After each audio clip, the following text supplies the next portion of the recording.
Hey guys, welcome back to another video. I thought I would talk to you guys about standing boldly on your beliefs and how to deal with hate as a Christian conservative teen. But before we begin, if you guys could hit subscribe, comment, and like, because it literally helps out my channel so much and I love growing with you guys. So I constantly get a lot of DMs of girls and guys going through situations at school, in their friend group, in their communities, simply because of their beliefs. And they wonder how to deal with that because they struggle. And it is hard if you're a conservative teen, or even if you're a liberal teen, and you have different views than your peers, than other people around you, than people at your school. And what happens when you're faced with all these different challenges and you want to stand boldly on your principles that you know to be true, yet it gets harder and harder to do that every single day because of peer pressure. Well, let me help you guys out. When I was about 13 years old is really kind of when I started to get into politics, but I didn't start posting until last year around March, so I would have been 16 years old, and I was homeschooled, but I go to college, so I deal with liberal professors all of the time, and let me tell you guys, it's rough out there. I can totally understand where you guys are coming from and the perspectives that you're talking about because I deal with it on a day-to-day basis, especially putting myself out there on social media.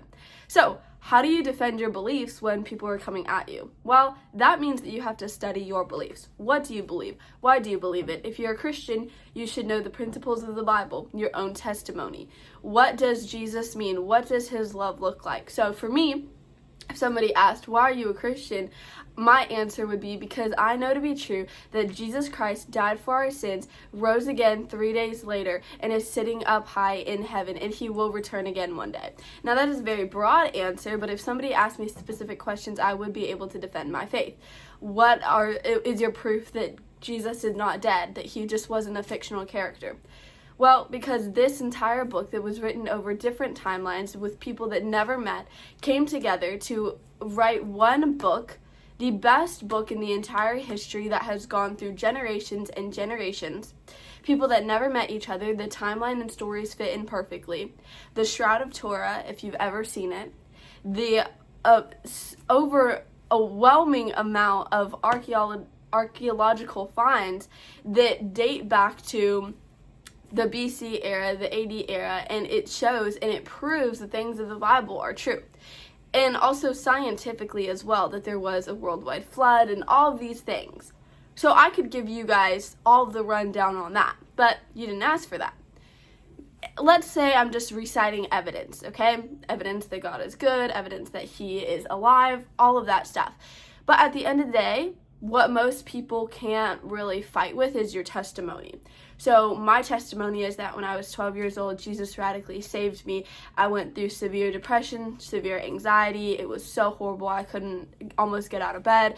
Jesus radically changed my life, radically took away the depression, and it was with me and the anxiety and all the situations and circumstances that I was going through. Jesus radically saves me every single day with his grace and his love and his presence, and that's my testimony, and I could continue to share. But you have to know why you're a Christian. It cannot just be your parents' faith. You have to be ready for people to look at you differently because you're a Christian. You have to be ready to put Christ's name before yours. You can't be tearing other people down while saying you're a Christian. You can't be laughing at another girl's outfit or being rude or mean to professors or your parents in public or even in the house and call yourself a Christian, because that gives Christianity a bad name. Now, I know we're not all perfect, but we should strive to live out the Bible and the principles of the Bible if we're saying that we're Christians and that we follow the Bible. So that's part one. Really finding out your faith and figuring out, okay, yes, you've been maybe raised in the church. Yes, you maybe know of Jesus Christ, but do you know who Jesus Christ is? If somebody out on the street asks you, why do you believe in Jesus Christ? What are you going to tell them?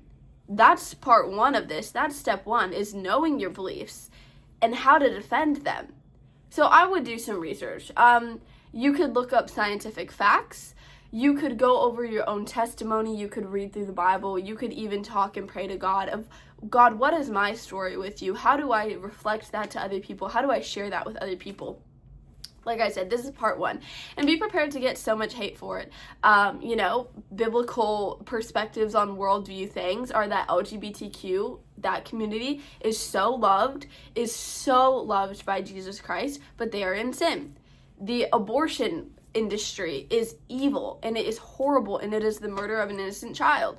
These are all things that as Christians we should stand up against, and we should really talk about the truth that what is going on in the world today is so heartbreaking and so sad, and we should be loving other people through that. But we should also boldly tell the truth. I see a lot of people saying there's no love like Christian, or there's no hate like Christian love. And the truth is that Jesus wasn't just, oh, I love everybody and I'm not going to call people out. Jesus flipped the tables. He called the Pharisees, you brood of vipers. He called people out. He called people higher. And so when I say that Christian people hate, no, Christian people tell the truth. Anyway, I could go on a tangent with that, but that's the Christian perspective, and that's the Christian point of view. Don't ever be scared to back down on your values and your beliefs simply because somebody says that you're not an empathetic person or a loving person. Those are just buzzwords at the end of the day. Second, how do I defend my political beliefs? This is where really a lot of the research comes in, and a lot of the big topics you see today, like abortion, LGBTQ, ICE, immigration, all of the things. You're going to have to do your own research through third-party people. I don't want you looking up CNN, and I don't want you looking up Fox News. I will insert some ones on the screen and in the link in the description box below of where I get my sources and where I look for information. Podcasts are good, but you have to be very careful when listening to influencers and podcasters because there's so much going around left and right. And you have to really understand what they're saying and understand the message that they're trying to convey, whether it be truthful or whether it be not so truthful. So that's something really interesting. And also same if you get your news from TikTok. There's a lot of good news on social media out there that is third party, but most of the time they're always trying to push a messaging. So just understand where they're coming from and the point of view that they have. Just so that you know kind of what is going on. So that's really when a lot of the research comes in, when you have to be able to debate somebody like on abortion or the LGBTQ community or immigration and what is going on. You have to know stories and you have to know what people have gone through. You have to know the statistics and be able to pull out the facts. And if you don't have that, then I would highly recommend researching that. So those are all ways to be able to defend what you believe and figure out what you believe. So how do you deal with the hate that comes with it? The hate on social media, the hate in your friend group, the hate on your school. So let me start with social media. Social media is this very broad, vast place where you post something and it goes viral, or it could go viral and you get all of the hate in the world, or you get people unfollowing you. We are at the point in our lives that we cannot be scared about what other people's opinions are. I do not care what people's opinions are me of. At the end of the day, I do want people to see that I love the Lord and I love other people. But if you don't like me, it's okay to not like me. Different people are going to have different opinions, and they're entitled to that opinion, and that is fine. The only person at the end of the day that I care who and what his opinions of me are is Jesus Christ. That's really it. So when you're struggling, being scared of all these different opinions, that's normal. I've walked through that before. You're not alone. You're not crazy. You're not insane. But at the end of the day, you have to say, okay, am I ready to launch this out there? Am I ready to stand boldly for my beliefs? Or is this not something I really want to do? And you have to weigh the pros with the cons with that. So that's social media. For me, social media is a little easier personally because I feel like I've been doing it for a really long time. So when somebody sends me a hate comment, it's just like a block and delete type of situation. You're entitled to your own opinion, but I don't have to listen to it. I don't have to agree with it. I don't have to sit with that or have a conversation with you. Now, people that want to have conversations, I try to have conversations with them a lot. My DMs kind of get crazy. But at the end of the day, it's okay to disagree.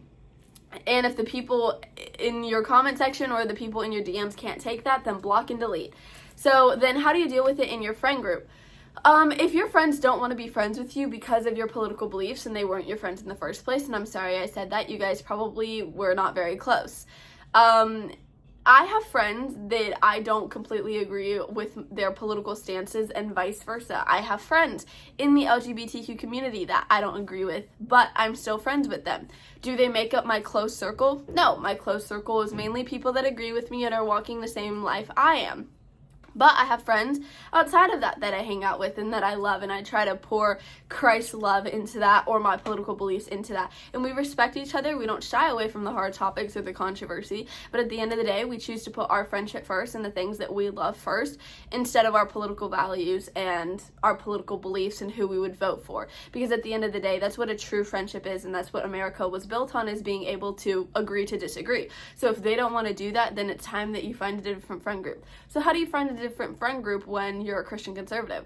Well, be a little bit bolder about that. Check out a new church. Try to find a TPUSA club in your community. Try to find different conservative groups out there that are meant for teens in your community. Go to big events, like I went to AmFest last year, so try to see if there's any events in your cities, in your states, that have a lot of teens going to them. I know that really helps a lot. That's where I've met a lot of my friends. I've met a lot of my friends on social media too, and just being able to talk to them through that. So that's some ways to find friends that will be there for you with your political beliefs and will strengthen you in that. So how do you deal with hate at school? So I go to a college, and I have to deal with liberal woke professors all the time. Here's the thing I do. When my professor tells me to write an assignment on something, I always try to teeter the line. I always try to show two perspectives. I always try to go back to factional-based realities versus emotional standpoints and statements. So if my professor wants me to write a article or an essay on abortion, I would show the two sides to that, the pro-choice side, the pro-life side. Even if they want me to talk about just one side, I would talk about both sides. And on the pro-life side, I wouldn't come from an emotional standpoint of saying, it's a human baby, this is wrong, this is evil. I have to show proof. I have to show logical proof of that, because while the left, liberal answers work for them, if you're a conservative or if you're somebody on the right dealing with a liberal professor, that will not work for you.